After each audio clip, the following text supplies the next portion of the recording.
chaque fois que je bosse sur une nouvelle feature ou que je commence à travailler sur une nouvelle application, je me dis qu'il faut que je me surpasse sur les tests. Il faut que ça puisse me sécuriser, que je me sente à l'aise quand je vais release et que les autres personnes qui puissent venir après puissent facilement rajouter des tests, en enlever et puis avoir des guidelines saines. Du coup, je te propose de te montrer aujourd'hui comment j'aborde l'écriture de mes tests dans des applications front-end. On va essayer de rendre l'écriture des tests un peu plus simple. On va essayer de savoir si ce qu'on teste, c'est la bonne chose à tester. Et puis finalement, peut-être qu'on n'aura plus peur d'écrire des tests et que ce sera facile pour nous. Rouler. Ouais, je le fais comme ça aujourd'hui. Alors cette vidéo va traiter des tests front-end comme je le disais. Et du coup, on va utiliser React.js ici. Mais vous allez voir que tous les concepts clés qu'on va aborder, vous pouvez les réutiliser sur d'autres librairies, d'autres frameworks, voire même côté back-end. Si c'est la première fois que tu débarques ici, moi c'est Tony Go, je suis software engineer. À côté de ça, je fais du freelancing, je fais de l'open source, ainsi que de la vidéo. Et sur cette chaîne, je te raconte mon aventure dans la programmation. La première fois que j'ai commencé à écrire des tests, je trouvais ça assez cool. Je commençais à avoir le contrôle sur ce que je code. Mon mentor de l'époque m'a enseigné un workflow à la TDD. J'allais écrire tous mes tests d'abord, et ensuite j'allais coder la fonction. Donc je me suis mis à faire ça, pour me rassurer, sur tout le code que j'écrivais, toutes les fonctions.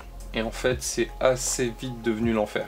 Tout d'abord, je faisais ça sur toutes mes fonctions, tous mes components.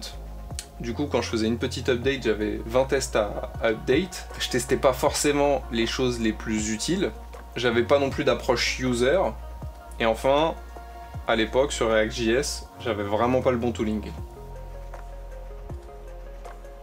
Du coup, je vais te parler des 3 piliers qui ont changé ma façon d'écrire les tests.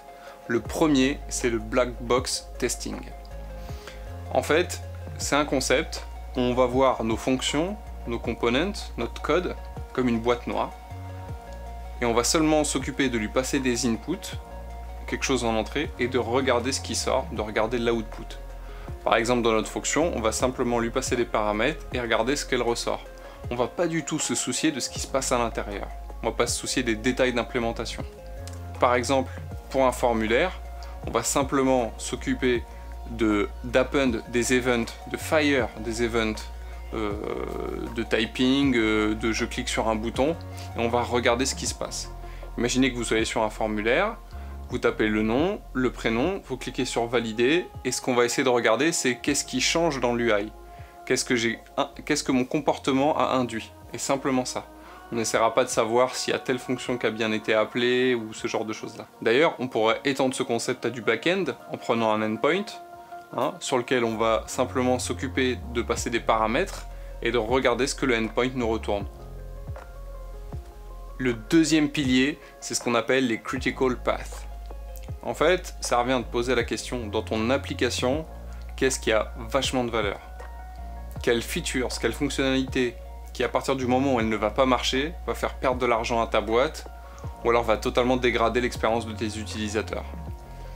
Si tu prends, par exemple, un site e-commerce, tu vas peut-être t'occuper en premier d'essayer de tester, je sais pas moi, le caddie, le cart, de regarder que quand tu ajoutes des produits, ils s'ajoutent bien, ce genre de choses-là. Tu vas peut-être essayer de regarder que ton authentification fonctionne. Par contre, regarder le fait que quand tu passes sur ton bouton, il y a un hover, c'est peut-être pas la priorité. Ça veut pas dire qu'il faut pas le faire, ça peut apporter des choses, ça veut dire que c'est pas par ça qu'on va commencer. Du coup, ce qui va être intéressant ici, c'est de se demander qu'est-ce que je peux tester qui va me sécuriser le plus, et en général, c'est les choses qui apportent le plus de valeur.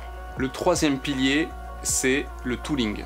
Qu'est-ce que tu utilises dans ton application pour pouvoir la tester? Alors je vais me concentrer sur du tooling dans la stack, et je vais pas aller vers du tooling end-to-end ou ce genre de choses là. Je vais partir du principe qu'on veut écrire des tests qui sont juste à côté de notre code, ou par exemple dans le cas d'une application React, on va prendre notre component et on va vouloir le tester. Avec Jest, on va vouloir écrire notre test et on va vouloir deux choses. Un, on va vouloir les écrire sans que ce soit trop painful, et deux, on va vouloir que les personnes qui arrivent derrière nous soient capables de les relire facilement. Donc moi personnellement, il y a quelques temps, j'utilisais Enzyme pour tester mes components React. C'était une librairie de test qui se mariait pas très bien avec le black box testing, ou du moins qui proposait tout un tas de features autres, pouvoir aller faire des assertions sur notre state, et c'est pas forcément quelque chose qu'on a envie de faire. Comme je l'ai dit, ce qu'on va essayer de faire, c'est de prendre de la hauteur et de rester en mode black box. Alors il y avait d'autres choses, c'est les helpers pour aller faire des assertions qui étaient pas top. Bon, en gros, je suis pas là pour, pour dire du mal de Enzyme, mais c'est pour dire qu'à l'époque, j'avais vraiment une expérience qui était assez dégradée dans l'écriture de mes tests. Depuis à peu près 6 mois, j'utilise React Testing Library, et ça a vraiment changé ma façon d'écrire les tests, dans le sens où c'est beaucoup plus simple, on ne se soucie pas des détails d'implémentation. La deuxième chose, c'est que React Testing Library a fourni tout un tas de helpers côté Jest qui nous permettent de faire des assertions qui sont claires. Et plutôt que de faire un point to be ou to equal comme on faisait avant, en fait, on va faire un to be in document. Mais du coup, quand tu te remets à lire le test après, c'est beaucoup plus simple. Tu comprends facilement. Un autre exemple, c'est quand tu veux faire des events. Tu vas avoir un user event.click, tu lui passes ton élément, et il fait un clic dessus. Et du coup, quand tu te mets à lire ton code, c'est vachement simple. Tout à l'heure, j'ai dit que Enzyme ne permettait pas de faire tout ça. En vrai, je pense que si j'avais eu ces notions-là de black box testing, donc le petit 1, j'aurais pu mettre de côté les choses qui n'étaient pas utiles et me concentrer sur ce qui était utile ou développer des helpers pour pouvoir m'aider dans mes tâches. Je pense qu'en fait, le tooling c'est très important, ça nous fait gagner du temps, mais il ne faut pas tout remettre sur le dos du tooling. Parce qu'à l'époque, black box testing, je savais pas ce que ça voulait dire, donc je risquais pas d'écrire de bons tests non plus. Bon, du coup maintenant on va passer derrière le clavier et on va essayer d'appliquer ces 3 piliers dans l'écriture de nos tests. Allez, go! Donc c'est parti. Là, ce qu'on va essayer de faire, c'est tout simplement de lancer notre application React. On va faire un yarn start. Ok, ça va compiler. Localhost 3000. Donc en fait, j'ai simplement fait un petit formulaire. Alors, pourquoi je rends tout de suite le serveur? Parce qu'on va écrire notre test sans regarder le code. Ça veut dire qu'on va regarder ce qu'il est capable de faire. Donc on voit ici qu'on peut mettre un name, qu'on peut mettre un email et qu'on peut lancer le formulaire. Alors là, ce que ça fait, c'est que ça affiche juste un message UP puis ça vide les inputs. Et je vois que si je remplis pas mes inputs, déjà j'ai des warnings ici et en plus il me dit que c'est pas bon. Et c'est ces comportements-là que je vais essayer de tester en fait. Donc ici vous verrez qu'il y a un fichier de test qui est déjà prêt. Et dedans, il y a plusieurs scénarios. Alors, it should display an error message when submitting invalid inputs. Donc, en tant qu'utilisateur, je vais avoir un message d'erreur à partir du moment où je soumets des inputs qui ne sont pas valides. On va essayer de simuler du coup un utilisateur qui taperait clavier, qui taperait par exemple un email qui n'est pas valide. Donc, ce que je vais faire, c'est que je vais importer render parce que je vais avoir besoin de testing library pour rendre mon component. Je vais aussi avoir besoin de mon component. Login. Ok. Et ce que je vais commencer à faire, c'est par rendre mon component. Et maintenant, je vais essayer de récupérer de ce component les 2 inputs et les 2 boutons pour pouvoir fire des events dessus. Donc je vais utiliser screen qui va me permettre en fait d'interagir avec l'écran de rendu. Donc dans mon écran de rendu, qu'est-ce que je vais retrouver? Je vais retrouver mon component login. Donc je vais déclarer un input name, c'est là où je peux taper mon nom en gros. Je vais faire un screen.getByText. Vous allez voir avec l'autocomplétion qu'en fait on a tout un tas de sélecteurs. On peut faire par by text, by title, by test ID, by role, by placeholder, by alt text. Donc moi je vais mettre by text. Donc je vais avoir un input name, je crois que c'est bien ça que j'ai ici, c'est name. Tag, je vais faire pareil avec email. Email name. Et pour le bouton, c'est un peu plus complexe. Alors là c'est parce que du coup je connais un petit peu le design system qui est utilisé, mais je vais faire un get by text aussi. Dans ce get by text je vais mettre go, donc qui est le texte. Mais en fait je sais parce que je connais bien le design system que là il va aller me chercher une span, parce qu'en fait à l'intérieur du bouton il y a une span et ensuite il y a le texte. Donc je vais faire closest button. C'est bien, on a l'autocomplétion avec l'IDE, donc ça c'est nickel. Et donc là, je vais avoir mes 3 inputs. En vrai, ici, la première chose que je vais faire, c'est que je vais prendre... je vais aller chercher un paquet qui s'appelle User Event. User Event. Tac. Et avec User Event, je vais être capable de faire un type pour dire que je veux taper. Et je veux taper où? Dans mon input name. Et qu'est-ce que je veux taper? Ben, je vais taper Tony. Donc ça, ce sera valide. Et ensuite, je vais avoir un User Event sur lequel je vais encore vouloir taper, mais cette fois-ci sur mon email. Et puis là, on va taper quelque chose qui n'est pas valide. Ok? Et ensuite, je vais faire userEvent.click.submitButton. Et par rapport à ce que je vous disais du coup précédemment, là, en fait, en regardant ce code-là, c'est hyper simple de comprendre ce qu'on est en train de faire. Et c'est pour ça que c'est aussi important le tooling, en fait. C'est parce que là, je fais un render de login. Ensuite, dans mon screen, je vais chercher mes inputs, mon bouton, et je fais un userEvent.type. Je lui passe le nœud en question et l'event.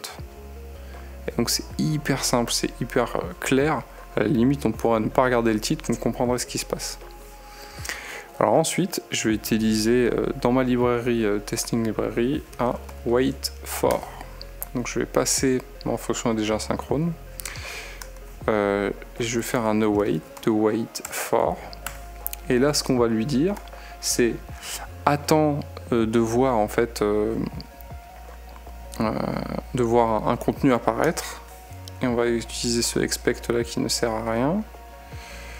Hop, on va dire expect que screen.getByText de not good bro. Je crois que c'est ça qui est écrit, on vérifiera. Et là encore, je vais reparler du tooling. C'est ce que je vous expliquais aussi. To be in the document.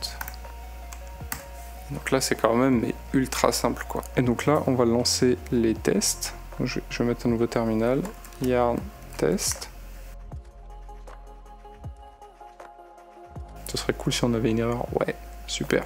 Qu'est-ce qu'il va nous dire? React is not defined. Bah oui, j'ai oublié de définir React. Ça va pas marcher. Ok, c'est parti. Nickel. Donc là, bien sûr, dans les deux autres tests, il n'y a rien encore. Alors je pourrais créer une fonction en fait pour essayer de factoriser cette partie puisque je vais la répéter. Le but ici, c'est juste de vraiment de vous expliquer un petit peu comment moi j'écris mes tests en React. Donc je vais même pouvoir dupliquer mes user events. Hop. Et la seule chose que je vais faire ici, c'est que je vais mettre un email qui semble valide. Et cette fois-ci, je crois que j'ai un youpi. Hop, on relance. Est-ce que j'ai mon youpi ou pas?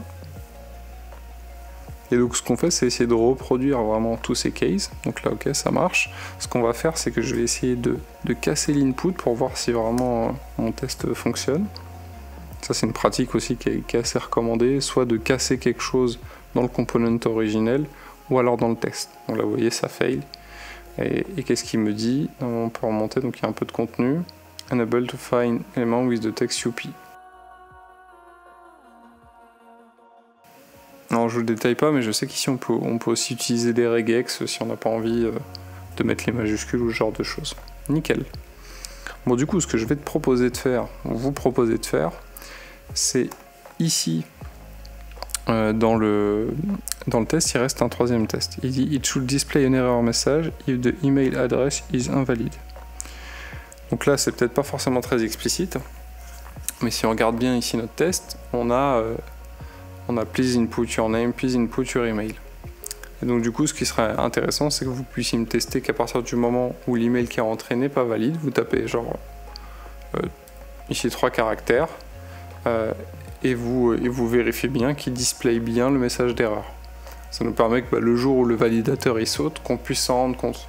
Ah bah là on n'aura plus de validateur. Et si c'est couvert par vos tests, vous êtes sûr qu'à chaque fois l'interface que vous donnez à votre utilisateur, elle est constante. Et je sais pas si vous avez vu, mais jusque là, on n'a même pas besoin d'aller regarder le code. D'ailleurs, je pourrais décider demain que je gère les inputs différemment, Ici j'ai utilisé Useform, qui est une abstraction qui est offerte par Ant Design, mais si demain je vire ça et que je décide de contrôler mes inputs moi-même avec des useState, techniquement avec les tests que vous avez écrits en mode black box, et ben les tests vont continuer à passer, peu importe l'implémentation.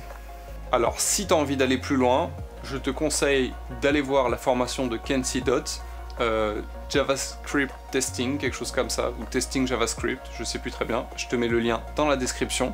Elle n'est pas forcément donnée, mais sache que moi depuis que je l'utilise, c'est beaucoup plus simple pour moi d'écrire des tests. Et au niveau de l'équipe avec laquelle je travaille, on a pu faire plein de choses sur notre application, réécrire tout un tas de tests beaucoup plus simplement. Donc je te la recommande vraiment. En tout cas, s'il y a des sujets qui sont liés à ça qui t'intéressent et que tu veux qu'on en parle, tu me le mets dans les commentaires. Parce que finalement, si j'ai pu faire cette vidéo, c'est parce que dans la précédente, vous m'avez laissé des commentaires du coup en me disant que c'était peut-être les tests qui vous intéressaient le plus. Et donc du coup, c'est pour ça que je fais cette vidéo là aujourd'hui. Du coup, je vous laisse me dire tout ça dans les commentaires. Moi de mon côté, j'ai été assez absent ces derniers temps parce que j'avais tout un tas de trucs à faire. J'ai changé de caméra, j'ai changé de logiciel de montage, j'ai fait des travaux, j'ai fait plein de trucs. Du coup, j'ai eu un mois de janvier assez calme, c'était la petite pause pour moi. Donc là, on reprend très fort. Je suis en train de chercher le prochain mentor pour le prochain Let Me Hack Better. Et d'ici là, prenez soin de vous.